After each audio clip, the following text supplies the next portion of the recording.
आप लोगों ने वो खबर पढ़ी होगी कि यमन में केरल की नर्स निमिषा प्रिया को सजा ए मौत क्यों मिली है। और ये पूरा मामला क्या है उसी पर हम लोग बात करते हैं। यमन की अगर हम लोग बात करें तो आधिकारिक तौर पर यमन गणराज्य मध्य पूर्व एशिया का एक देश है जो अरब प्रायद्वीप में दक्षिण पश्चिम में आपको देखने को मिलेगा। तो आप देखिए, केरल की एक नर्स निमिषा प्रिया को यमन में मिली सजा ए मौत के मामले में परिजनों ने भारत सरकार से तत्काल हस्तक्षेप की मांग की है। और इस मामले पर भारतीय विदेश मंत्रालय ने एक बयान जारी कर कहा कि हर संभव मदद का आश्वासन दिया है। भारतीय विदेश मंत्रालय के प्रवक्ता रणधीर जायसवाल ने कहा कि हमें निमिषा प्रिया को यमन में मिली सजा की जानकारी मिली है। हम यह समझते हैं कि प्रिया का परिवार सभी मौजूदा विकल्पों की तलाश कर रहा है। जायसवाल ने कहा कि भारत सरकार इस मामले में हर संभव मदद कर रही है। यमन के राष्ट्रपति रसद मोहम्मद अल अलीमी ने सोमवार को निमिषा प्रिया की मौत की सजा को मंजूरी दे दी है। निमिषा पर साल 2017 में एक यमनी नागरिक तलाल अब्दो महदी की हत्या का आरोप है, तब से वह जेल में बंद है।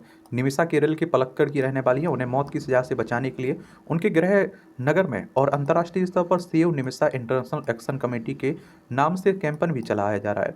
कैंपेन की ओर से भारत सरकार से इस मामले में तत्काल दखल देने की अपील भी की जा रही है। मध्यस्थता की कोशिश क्यों नाकाम हुई है?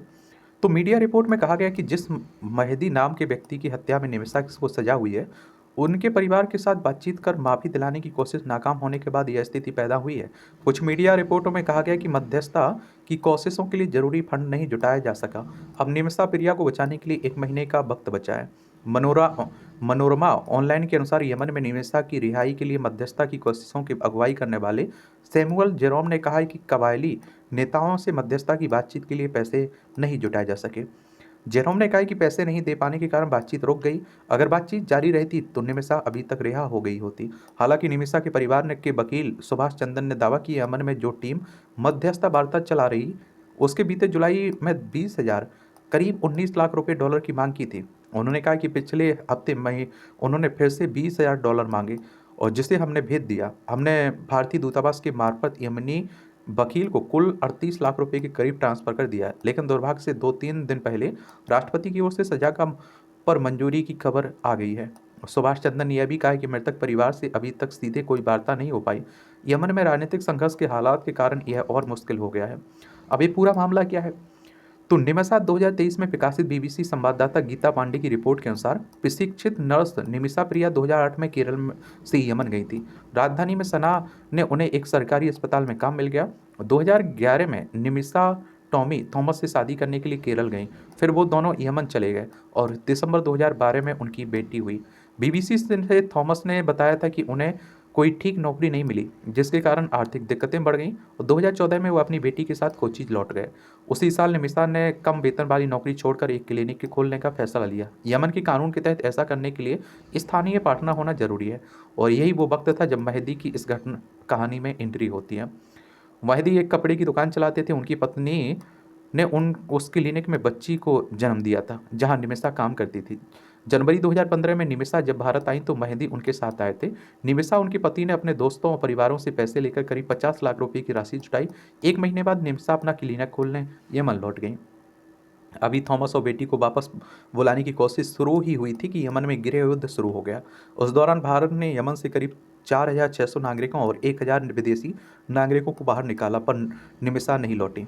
लेकिन निमिषा की हालात जल्द ही खराब होने लगी। उन्होंने मेहदी के बारे में शिकायत करनी शुरू कर दी।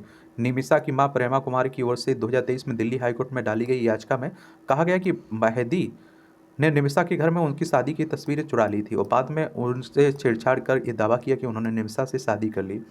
और इसमें ये भी कहा गया कि मेहदी ने कई मौक़ों पर निमिषा को धमकियां दी, उनका पासपोर्ट भी रख लिया।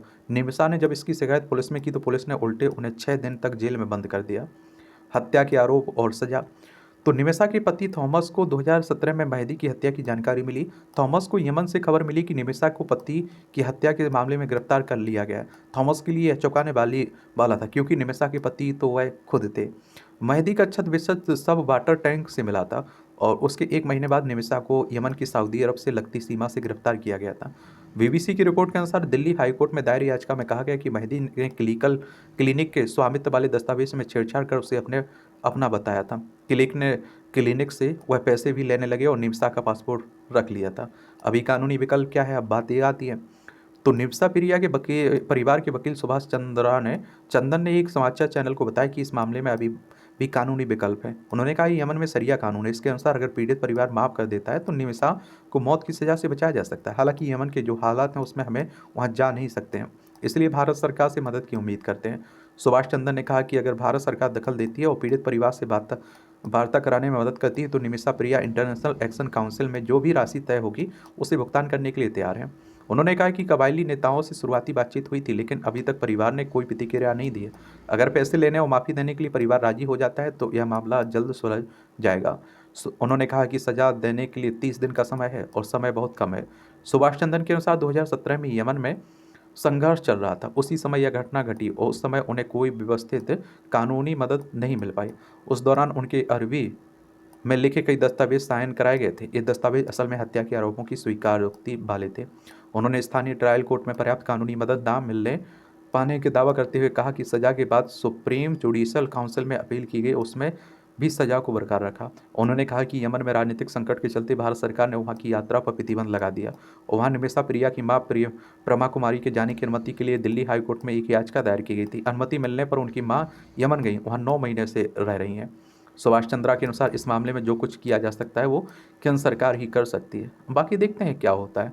लेकिन ये पूरा मामला यही है निमिषा प्रिया का।